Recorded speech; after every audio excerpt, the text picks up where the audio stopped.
ಇನ್ನೊಂದು ವಿಷಯ ಅಂತಂದ್ರೆ ನೋಡಿ, ಕನ್ನಡ ಸಿನಿಮಾ ರಂಗದಲ್ಲಿ ಪೊಗರು ಅಂತ ಸಿನಿಮಾ ರಿಲೀಸ್ ಆಯ್ತು. ಅದಕ್ಕಿಂತ ಮುಂಚೆ ಕೆಲವು ಸಿನಿಮಾಗಳು ರಿಲೀಸ್ ಆಯ್ತು. ಅದು ಕೂಡ ಒಂದು ಒಳ್ಳೆಯ ಒಂದು ಪಾಸಿಟಿವ್ ವೈಬ್ ಅಂತ ಹೇಳ್ಬೋದು. ಕನ್ನಡ ಸಿನಿಮಾ ರಂಗವನ್ನು ಇವಾಗ ಮತ್ತೆ ರೀಸ್ಟಾರ್ಟ್ ಆಗಿದೆ. ಕೊರೋನಾ ಆದ್ಮೇಲೆ ನಾವು ವೇಟ್ ಮಾಡ್ತಾ ಇದ್ವಿ, ಕನ್ನಡದಲ್ಲಿ ಯಾವಾಗ ಸಿನಿಮಾ ಬರುತ್ತೆ, ಒಳ್ಳೊಳ್ಳೆ ಸಿನಿಮಾಗಳನ್ನ ಮಿಸ್ ಮಾಡ್ಕೋತಾ ಇದ್ವಿ. ಸೊ ಇವಾಗ ಇನ್ಸ್ಪೆಕ್ಟರ್ ವಿಕ್ರಮ್ ಬಂತು, ಇವಾಗ ಪೊಗರು ಬಂತು, ತುಂಬಾ ಚೆನ್ನಾಗಿದೆ ಸಿನಿಮಾ. ಹೀರೋ ಬರ್ತಾ ಇದೆ, ಅದಕ್ಕೋಸ್ಕರ ವೇಟ್ ಮಾಡ್ತಾ ಇದ್ದೀನಿ. ಅಂಡ್ ರಿಷಬ್ ಶೆಟ್ಟಿ ಅವ್ರದ್ದು. ಅದಾದ್ಮೇಲೆ ಮೋಸ್ಟ್ ಅವೈಡೆಡ್ ನಮ್ದು ರಾಬರ್ಟ್ ಸಿನಿಮಾ ಬರ್ತಾ ಇದೆ. ಸೊ ಅದಕ್ಕಂತೂ ನಾವು ಮಂಗಳೂರಿನಲ್ಲೂ ಕಾಯ್ತಾ ಇದೀವಿ, ರಾಬರ್ಟ್ ಸಿನಿಮಾ ಯಾವಾಗ ನೋಡೋದು ಅಂತ.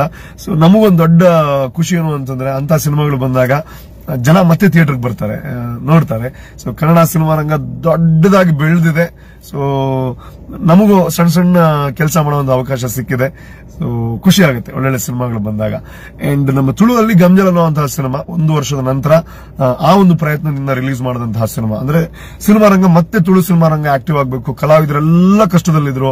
ನಮ್ಗೆ ತುಂಬಾ ಜನ ಫೋನ್ ಮಾಡ್ತಾ ಇದ್ರು ಕಲಾವಿದರು, ಹೆಂಗಾದ್ರೆ ಹೆಂಗೆ ನಮ್ ತುಳು ಸಿನಿಮಾ ನಿಂತೋಗಿದೆ, ಹೆಂಗ್ ನಾವು ಜೀವನ ಮಾಡೋದು, ಹೆಂಗ್ ಕೆಲಸನೇ ಇಲ್ಲ, ಹಾಗೆ ಹೀಗೆ ಅಂತ. ಇವಾಗ ಗಂಜಾಲ್ ಬಂದ್ಮೇಲೆ ಮತ್ತೆ ರೀಸ್ಟಾರ್ಟ್ ಆಗಿ ಮತ್ತೆ ಹೊಸ ಹೊಸ ಸಿನಿಮಾಗಳೆಲ್ಲ ಶೂಟಿಂಗ್ ಸ್ಟಾರ್ಟ್ ಆಗ್ತಾ ಇದೆ.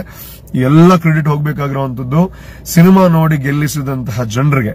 ಒಂದು ತುಳು ಸಿನಿಮಾ ರಂಗ ಮತ್ತೆ ರೀಸ್ಟಾರ್ಟ್ ಆಗಿದೆ ಅಂತಂದ್ರೆ ಅದಕ್ಕೆ ಕಾರಣ ಗಂಜಾಲ್ ಅನ್ನುವಂತಹ ಸಿನಿಮಾ. ಅದಕ್ಕೆ ಕಾರಣ ಗಂಜಾಲ್ ನೋಡಿದಂತಹ ಪ್ರೇಕ್ಷಕರು. ಈ ಮಾಹಿತಿ ನಿಮಗೆ ಇಷ್ಟ ಆದರೆ ಕೋಸ್ಟಲ್ ಕನ್ನಡ ಪೇಜ್ಗೆ ವಿಸಿಟ್ ಮಾಡಿ, ಸಬ್ಸ್ಕ್ರೈಬ್ ಬಟನ್ಗೆ ಕ್ಲಿಕ್ ಮಾಡಿ.